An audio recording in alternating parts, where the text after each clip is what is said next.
नमस्कार, मेरे साथ जन स्वराज पार्टी से नरेंद्र कुमार राम जी हैं और लगातार कुटुंबा विधानसभा क्षेत्र में ये गांव-गांव दौरा कर रहे हैं और जन विस्तार कार्यक्रम का भी जो आगाज हुआ है जन स्वराज पार्टी की ओर से और प्रशांत किशोर जी के मिशन और विजन को जो है चरितार्थ करने के लिए सभी कार्यकर्ता लगे हुए हैं। उसी क्रम में हमारे साथ नरेंद्र कुमार राम जी हैं, इनसे जानते हैं कि आखिर जो मिशन है उस किस मिशन के साथ जन स्वराज पार्टी आई है। बिहार में बदहाली और तंगहाली और गरीबी को दूर करने के लिए, पलायन को समाप्त करने के लिए, पलायन रोकने के लिए जन स्वराज पार्टी बिहार में आई है। क्या लग रहा है जो आप दौरा कर रहे हैं गांव-गांव, क्या आपको लग रहा है? मुझे लग रहा है कि तमाम लोग जन स्वराज पार्टी के सदस्य बन रहे हैं और जुड़ रहे हैं। हम लोग जन स्वराज विस्तार कार्यक्रम में लगातार जो है से हर गाँव में घूम रहे हैं और लोगों को जोड़ रहे हैं। लोगों में काफ़ी उत्साह है।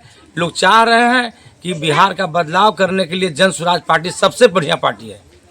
पार्टियां तो बहुत सारी है, लेकिन आखिर इसी पार्टी से लोग क्यों जुड़े? इसलिए जुड़ रहे हैं कि इन्होंने जो वृद्धा पेंशन है, जो बहुत दिन से 400 रुपया आ रहा है, जन स्वराज ने कहा है कि 2000 हम करेंगे। इन्होंने कहा है कि जो हमारे बच्चे, हमारे जो बेरोजगार भाई बंधु यहाँ से होकर के गुजरात और हरियाणा और ये दिल्ली के कुछ करते हैं, वहाँ जा काम करते हैं और बिहारी कह के जो उनको बदनाम किया जाता है, बिहारी कह के अपमानित किया जाता है। अगर हमारे यहाँ जन स्वराज पार्टी ने कहा है कि हमारे यहाँ फैक्ट्री खुलेगा और हम पलायन को रोकेंगे और उनको काम हम बिहार में ही देंगे। ऐसा कहा जाता है कि नीतीश कुमार जो है विकास पुरुष हैं, तो क्या उनके शासन में बिहार नहीं चमक रहा है? बिहार चमकाने के लिए है नीतीश कुमार पलटू जी हैं, पलटू राम कहा जाता है। वो हमेशा कुर्सी पर काबिज रहना चाहते हैं। उनकी कोई बात बिहार में सुन नहीं रहा। प्रशासन उनका फेल है और कहीं भी वो अपने से कहीं भी किसी को उद्धार करने के लिए काम करने के कोई तैयार नहीं है। क्या लग रहा है जन स्वराज पार्टी विधानसभा चुनाव में तैयार हो जाएगी? हमारे प्रशांत किशोर जी रणनीतिकार जो हमारे संस्थापक हैं, इनका विजन है कि 2025 में जन स्वराज पार्टी 243 सीटों पर, सभी सीटों पर विधानसभा का चुनाव लड़ेगी और मुझे विश्वास है कि इनकी जनता, यहाँ की जनता जन स्वराज पार्टी को मौका देगी, विधानसभा में पूर्ण बहुमत की सरकार बनाने में मदद करेगी। एक एक वोट दे करके हमारी बहनें और भाई इसको जन स्वराज को विधानसभा में बहुमत दिलाएंगे। चुनाव जीत के सभी नेता जाते हैं, सभी लोग कहते हैं कि मैं विकास करूंगा, लेकिन महिलाओं के लिए क्या कुछ पार्टी सोच रखी है? महिलाओं के लिए सबसे है कि जो वृद्धा पेंशन चल रहा है इनको, वो झारखंड के तर्ज पर हमारे जन स्वराज पार्टी ने 2000 रुपया देने का ऐलान किया गया है, मेरा मैनिफेस्टो है।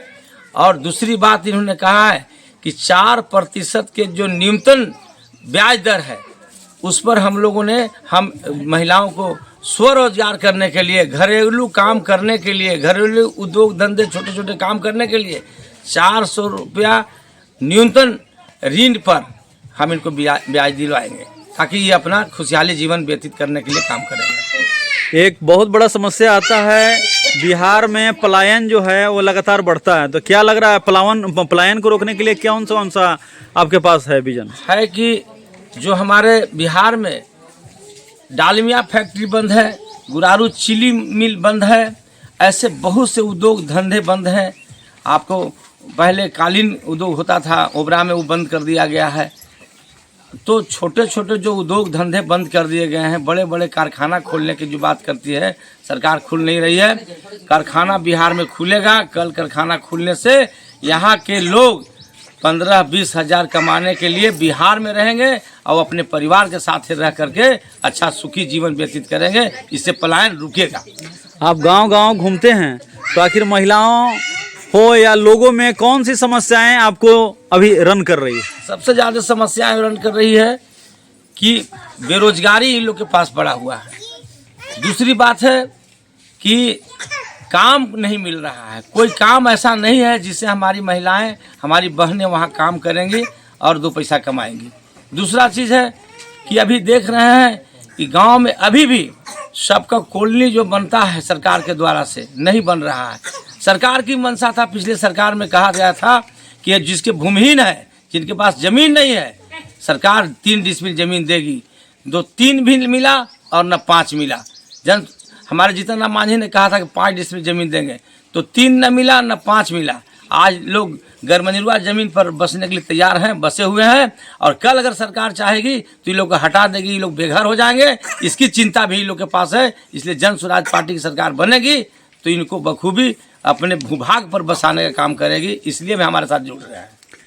चलिए, ये थे हमारे साथ नरेंद्र कुमार राम जी, जो विस्तार से सभी सारी समस्याओं को बताए जो बिहार और बिहारियों के जहन में है, और लगातार जो है उसकी विजन के लिए प्रशांत किशोर जो है जन स्वराज पार्टी लगातार अपने विजन को लेकर के गांव-गांव नेताओं का दौरा करा रही है, ताकि गांव के लोग जागरूक हो और सारी समस्याओं का निदान जो है हो। और इसी कारण से जब आने वाला जो विधानसभा है, जो चुनाव, वो एक नया रूप, नया रंग में दिखेगा, क्योंकि निश्चित रूप से उस समय बिहार और बिहारियों का कायाकल्प होगा।